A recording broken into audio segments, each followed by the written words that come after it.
Hi friends, my name is Nidhish and welcome to my channel tailor talks. आज आप लोगों से एक सवाल है। मैं आपको अगर पूछ रहा है कि क्या आप 150 साल तक ना जीना पसंद करोगे, तो आपका जवाब क्या होगा? थोड़ा बहुत मुझे पता है, क्योंकि कोई भी ना बुढ़ा होकर जीना नहीं चाहता। अगर मैं लेकिन क्वेश्चन थोड़ा मैं करेक्ट करूं, और ये क्वेश्चन ऐसा है, क्या आप 150 साल तक जीना चाहते हो और आपका हेल्थ अब भी कैसा है वैसे ही रहे या उससे अच्छा रहे? तो आपका आंसर यस या नो होगा। बताओ। तो आपका आंसर यस होने का चांसेस बहुत ज़्यादा है, क्योंकि लोग ना एल्डर एज को क्यों डरता है? क्योंकि उसके बाद तबीयत खराब होगा, ना चलना फिरना, ये सब प्रॉब्लम है। अगर सब कुछ ठीक ठाक है, बिंदास है, तो जिएगा। तो आज का वीडियो इसी के ऊपर है।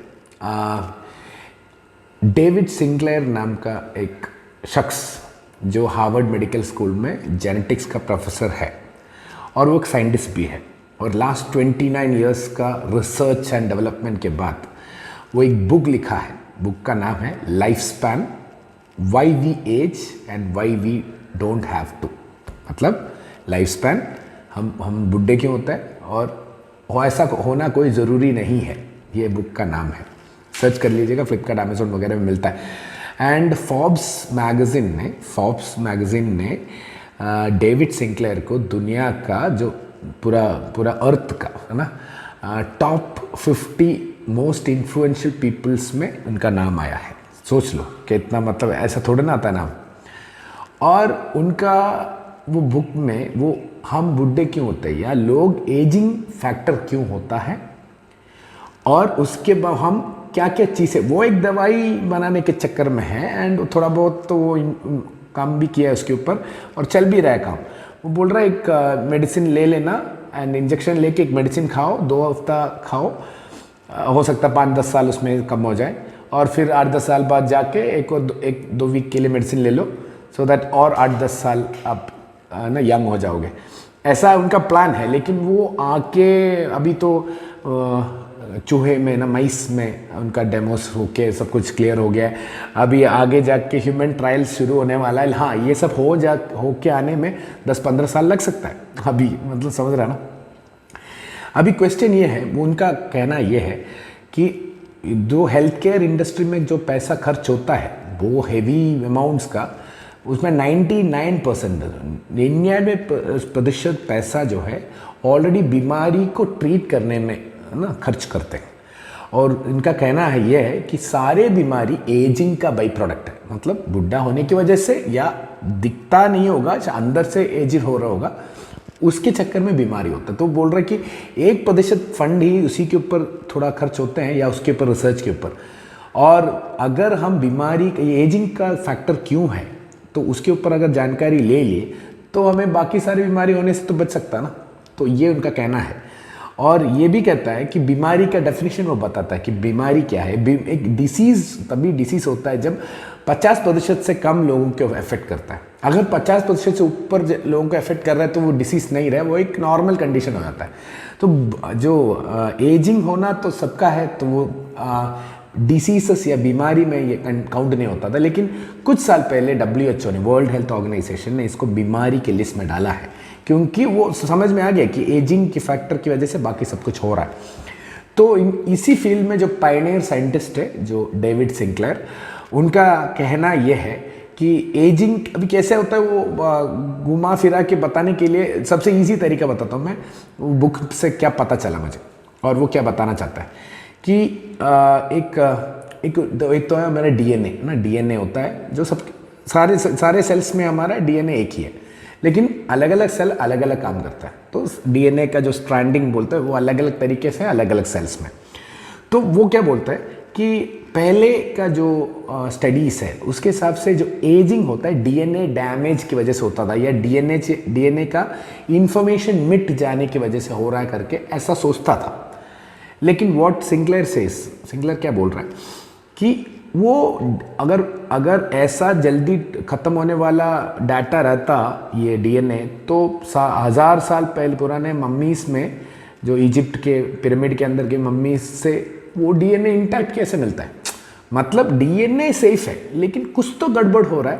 तो वो क्या इजीली समझ में आने के लिए वो क्या बोला है, आप सब लोग तो ये देखे होंगे, तो सीडी है।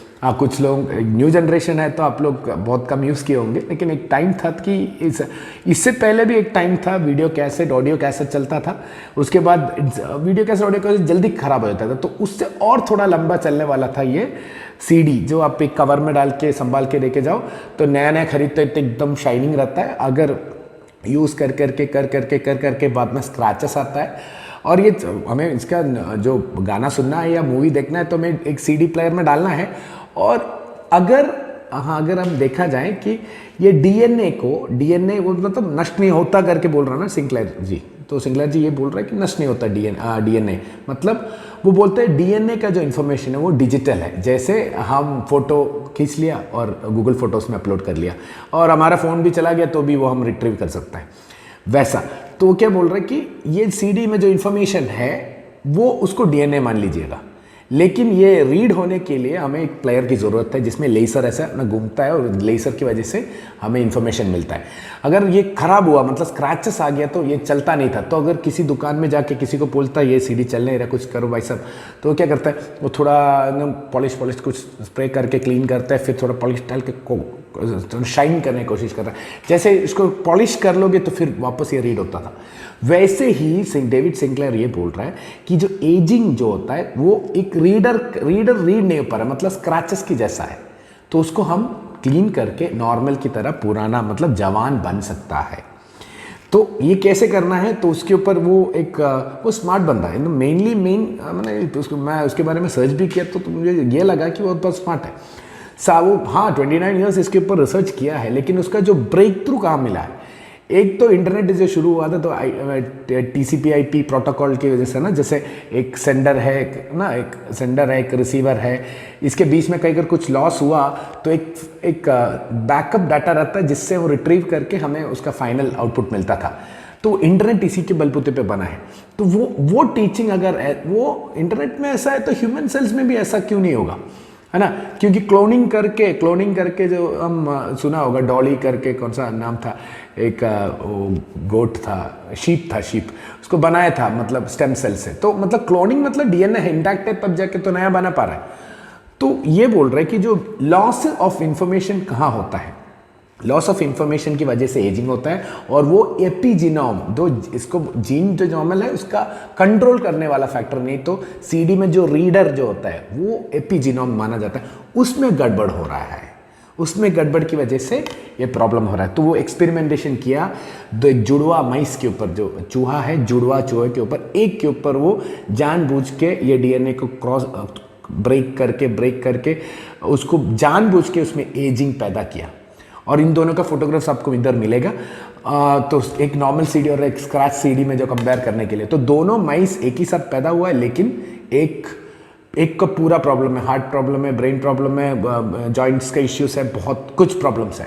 दूसरा एकदम जवान है, लेकिन दोनों एक ही टाइम पैदा हुआ है। मतलब एक से जानबूझ के उनको एजिंग कराया, एक का नॉर्मल रहा।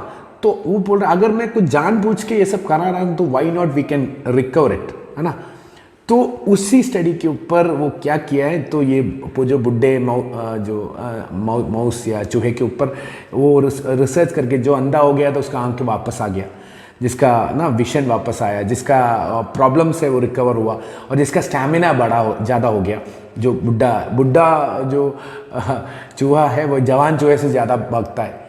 तो ये सारे चीज़ वो रिसर्च करके फाइनली वो एक सिस्टम बनाया जिसमें से वो एक ब्लड टेस्ट से पता चल सकता है कि बंदे का एक्चुअल एज कितना है, मतलब जो हम पैदा हुआ और हम कब तक जिए वो एज नहीं है, बायोलॉजिकल एज वो पता कर सकते हैं और देख सकते हैं कि अगर ऐसा चला गया तो कितने साल और ये नॉर्मल जिएगा, कब तक इनका ये जिंदा रहेगा। पूरा उनके पास मशीन लर्निंग है, एक ब्लड टेस्ट से उनका सैंपल से पता चल जाएगा। और इसके बाद गेम ये है कि वो कुछ रिसर्वेट्रॉल करके वो एक मॉलिक्यूल पहले बनाया था, मतलब रेड वाइन से निकाला था। तो ये इन्फॉर्मेशन न्यूज़ बाहर आते ही जिसे रिसर्वेट्रॉल लेने से एजिंग कम हो जाएगा, ये सुनते ही एक रातों रात पूरा रेड वाइन इंडस्ट्री में 25% स्टेक हुआ था, मतलब शेयर स्टेक बढ़ गया था। तो इतना मतलब लोग वेट कर रहे हैं कि ना लाइफ लॉन्ग ना, मतलब पूरा यंग होके जीना लोग पसंद करते हैं। तो रेसवरट्रोल के नाम एक आ गया, उसके बाद और भी कुछ चीज़ें का नाम बोला है वो, लेकिन वो सब मेडिकली प्रोवाइड होने के लिए या आगे जाके मिलने के लिए टाइम लग सकता है। लेकिन वो बोला कि अभी शॉर्ट रन में हम कुछ साल तक क्या ऐसा करें जिससे हमारा लाइफ स्पैन अच्छा रहे। तो वो उसमें तो 3-4 चीज़ें बोलता है। फर्स्ट एक्सरसाइज, तो हमें तो पता था ही किस लिए एक्सरसाइज करना है, हम सोचे थोड़ा कैलोरी बर्न करने के लिए ना, कैलोरी डेफिसिट पिक्चर में ही नहीं आता है। एक्सरसाइज क्यों कर रहा है, एक्सरसाइज करने से हम बॉडी को एक साइड फील दे रहा है कि हम ना और थोड़ा अच्छा होना है, नहीं तो ये चलेगा नहीं तो भाग के, ये तो भाग रहा है, इसका तो कल उधर तो पहुंचना है, तो मेरे को स्ट्रेंथन करना है। वो मसल्स हो सकता है, जीन्स हो सकता है, लंग्स हो सकता है, कुछ हार्ट भी हो सकता है। तो एक्सरसाइज करना है, कितना करना है, मॉडरेशन में करना है, हफ्ते में 2 से 3 दिन इज इनफ। लेकिन कैसे करना है, ऑल आउट, जैसे HIIT जैसे exercise, high intensity interval training type. Okay, मतलब एक्सरसाइज करना है, क्यों करना है आपको पता चला, कैलोरी बर्निंग एक पार्ट है उससे, और वो कैलोरी डेफिसिट के ऊपर भी बात की। जैसे हम नॉर्मली बोलते हैं इतना कैलोरी आपका रिक्वायरमेंट है और इतना बर्न कर लीजिएगा तो आप वेट लॉस करेगा।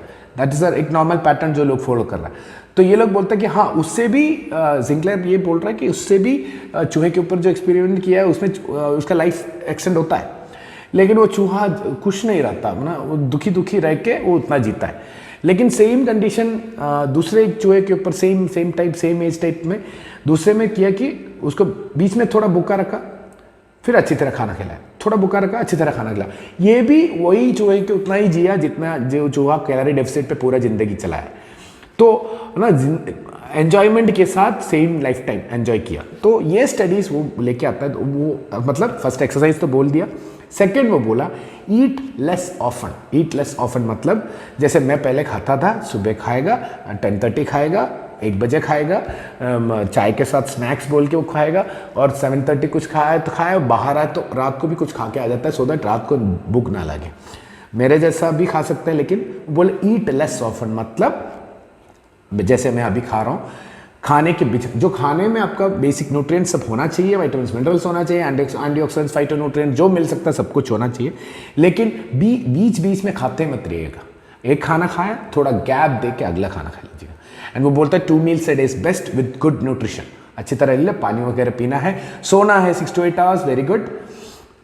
उसके बाद वो दे रहा है जो हम नॉर्मली ना करता नहीं है, वो चीज़ ये है कि टेम्परेचर ग्रेडियंट्स लेके आना। टेम्परेचर ग्रेडियंट मतलब ठंडे से गर्मी, गर्मी से ठंडा जो कंडीशंस में, जो हम क्या करते हैं गर्मी के टाइम में एसी ऑन करते हैं और ठंडी के टाइम पे हम हीटर ऑन करते हैं, और कार में जा रहा है तो एसी डालेगा, और नॉर्मल रहता तो फैन तो पक्का ऑन करेगा। तो मतलब हम नेचुरल से थोड़ा हटके ही जी रहे हैं, हम थोड़ा ना कंफर्ट जोन में रहना चाहते हैं।